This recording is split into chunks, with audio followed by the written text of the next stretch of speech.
Estás? Te agradezco mucho que estés aquí con nosotros, Juan Ibarrola. Muy bien, muy buenos días para todos, muchas gracias. Muchas gracias. Oye, a mí me parece, pues digamos, poco común que públicamente se mande una orden de aprehensión contra miembros de las Fuerzas Armadas mexicanas, porque además, perdona mi profunda ignorancia, los cuerpos militares tienen sus propios órganos de justicia. Yo no sé hasta dónde se le puede, la justicia civil, digámoslo así, no sé si estoy diciendo tonterías, perdóname, no sé hasta dónde la justicia civil tiene derecho a llamar a cuentas a miembros de las Fuerzas Armadas. Explícanos cómo lo ves. Mira, sí, efectivamente sí las tienen. Es decir, existe una justicia militar que es la que de entrada rige a los militares por delitos militares. Evidentemente, dentro de los delitos militares está la violación a derechos humanos, el abuso del poder, el abuso de la autoridad o el mal uso del grado militar en contra de la gente. También existe la posibilidad legal de que si un militar comete en actos de servicio o uniformado un delito de carácter civil, por ejemplo, un homicidio, llámalo imprudencial, doloso, como quieras. Uh-huh. Por supuesto que un juez civil puede mandarlo llamar a cuentas. Yeah. Sin embargo, en este caso específico de Ayotzinapa, yo lo llamo, si ustedes me permiten el exceso, yo lo llamo el nuevo 68 para este país, ¿no? Es decir, siempre un gran mito alrededor de todo esto, cifras crecidas, culpables que no son responsables, irresponsables que no son culpables. Al final de cuentas, el ejército mexicano que participó en la búsqueda, que participó en un operativo o en la madrugada, pues ya declaró ante todas las instancias que se tenían que declarar. Es decir, no puedes llegar y crear una nueva instancia como pasó, por ejemplo, con los del grupo de interdisciplinado de expertos internacionales, ¿no? Es decir, no, si no hay un fundamento legal, tú tienes que proteger a tu gente. Digo, eso lo haría cualquier sector. En el caso del ejército, el 27 Batallón de Infantería, que está en Iguala, todo ese batallón completito fue en ese momento o en su momento a declarar ante ministerios públicos locales, ministerios públicos federales, Procuraduría General de la República de ese entonces. Evidentemente también hubo un llamado por parte de la Procuraduría Militar. Hay un capitán preso, es más, el juez se entregó porque entiende que va a salir libre. Pero básicamente lo que se está buscando ahorita creo que es volver a aprender un tema que ya estaba, por lo menos para el ejército soldado, aún ya a pesar de este elemento que pertenecía al grupo Los 43, donde se insiste que no fueron los propios militares quienes lo ayudaron o quienes lo rescataron. Creo que eso es otra retórica. Y ahí viene la parte complicada porque es, como decía Jesús Murillo Caram el día que lo detuvieron, es política. Entonces, cuando la política interfiere en la procuración de justicia o la investigación de delitos, pues tienes este tipo de resultados, ¿no? Y te ruego nuevamente, mi disculpa si mis preguntas son totalmente desatinadas, pero ¿esto no genera un problema, un disgusto entre el ejército? El hecho de que digan, ahora, ¿cómo vamos? Ahora resulta que nosotros.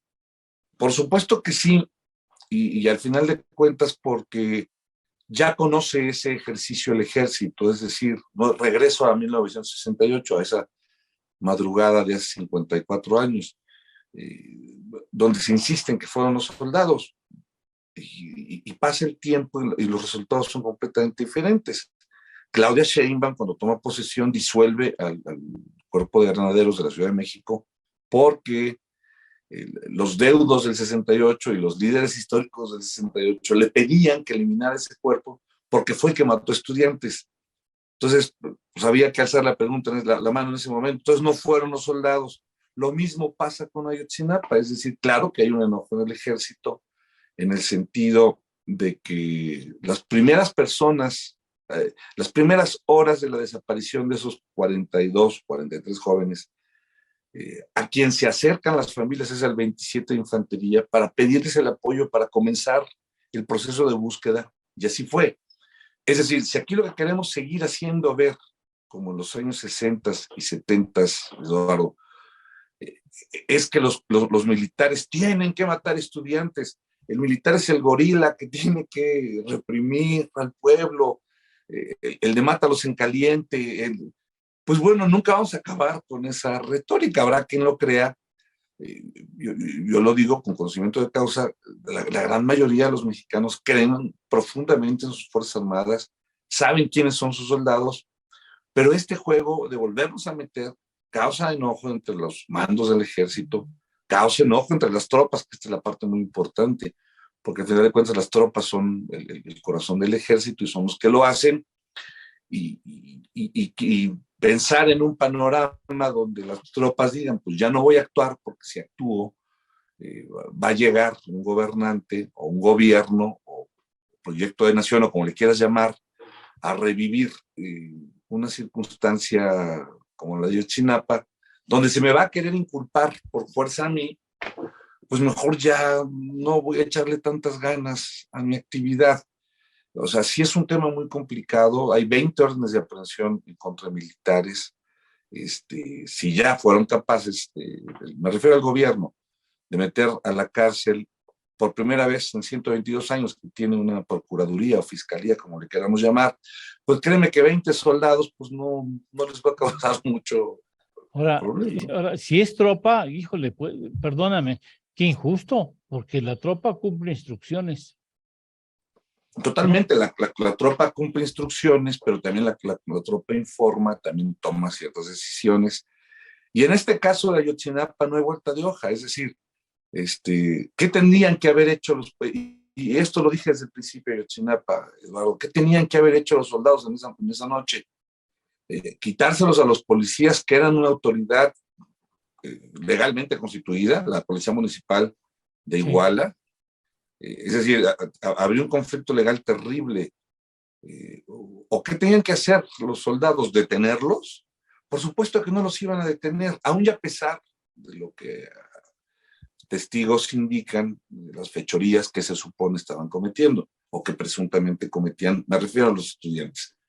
No, los soldados no son primeros respondientes en este país, es decir, no pueden llegar sin una orden de aprehensión, sin una autoridad que acompañe una detención, sí, para hacer un operativo. Los soldados no estaban involucrados en el operativo. Los estudiantes querían o tenían un objetivo, que era llegar a Ciudad de México justamente para la marcha del 2 de octubre. Las cosas se salen de control, hay confusiones, pero el ejército no tiene nada que ver en esto. O porque si no ya se hubiera demostrado. Y creo que el ejemplo de lo que digo es claro. Cuando un soldado comete un abuso, el primero que lo mete a la cárcel es el ejército. Cuando la marina comete un abuso, un marino comete un abuso, los primeros en meterlos a la cárcel son los marinos. Es decir, la Procuraduría de Justicia Militar tiene una efectividad de que del 100% de casos que le llegan a la Procuraduría Militar, el 98% se resuelve y solamente el 2% queda impune. Entonces, justo prefiere el ejército hacerlo. Justo al revés de lo que sucede con la justicia civil. En la justicia civil, ¿no? Justo que solamente el 2% se resuelve. A ver, te dejo una última pregunta. ¿Esto revuelve la porquería y no va a salir más caro el caldo que las albóndigas en términos políticos al gobierno? En términos políticos sí, pero creo que aquí sigue habiendo la gran tragedia de 43 familias que los hacen creer, por ejemplo, este gobierno los hizo creer, en el vivos se los llevaron, vivos los queremos, ¿no? Ya lo dijo Encinas, al igual que lo dijo Murillo Karam, los muchachos están muertos. O sea, todo indica que los muchachos están muertos, porque pues, ¿quién los va a tener manteniendo 43 personas durante ya casi 8 años? Es decir, El revoltijo va a llevar a demostrar a un gobierno que lo único que hizo fue lucrar políticamente y socialmente con el tema, pues sí, porque los muchachos no van a aparecer, no aparecen los verdaderos culpables. El verdadero culpable no es Jesús Murillo Caram, y no me cae bien ese señor, pero no sí. es el culpable. Los culpables no son los soldados. Hay un señor que ya se les olvidó, que se llama José Luis Abarca, que está en la cárcel, que era el alcalde de Iguala, que está comprobado, está confeso de que él dio la orden de que se los llevaran. Pero aquí somos expertos o maravillosos en crear esos crímenes de Estado. Y lo digo desde el sexenio pasado, no lo digo nada más con este. Va a ser un revoltijo que políticamente no le va a dar nada al presidente. La gente, desafortunadamente, en nuestro país ya perdió la capacidad de asombro. Tenemos una memoria muy corta. Ya no es un tema esencial los 43 de Ayotzinapa, porque nadie, o porque la gran mayoría de los mexicanos que tenemos noción del tema, sabemos que esos pobres jóvenes, esos infelices jóvenes, desafortunadamente están muertos. Y que no hubo nadie que los pudiera, no hubo un Estado mexicano que los pudiera proteger, y creo que sí, eso es una parte importante. Bueno, Juan, te agradezco mucho que estés aquí con nosotros para explicarnos esta parte que a mí me parece. Yo cuando vi que hay órdenes de detención contra las Fuerzas Armadas, dije, no se acostumbra, eso no se acostumbra, y vayan ustedes a ver. Mi tesis, bueno, mi posición es que, y espero que la compartan, es, vamos a querer una entrega de poder tranquila en el 24, con fundamentales estables en materia económica y tranquilidad política en el país, y comenzamos a trabajar desde ahorita para que eso sea posible en el 24. Si empezamos a andar revolviendo por todos lados, hijo, después esas cosas acaban saliendo, las colas empiezan saliendo más adelante y eso no nos favorece mucho. Pero en fin, nada más es una inquietud ciudadana, quizás muy superficial. Te agradezco mucho, Juan. Maestro, te agradezco que estés aquí. Gracias, que tengan un excelente día. Muy buenos días.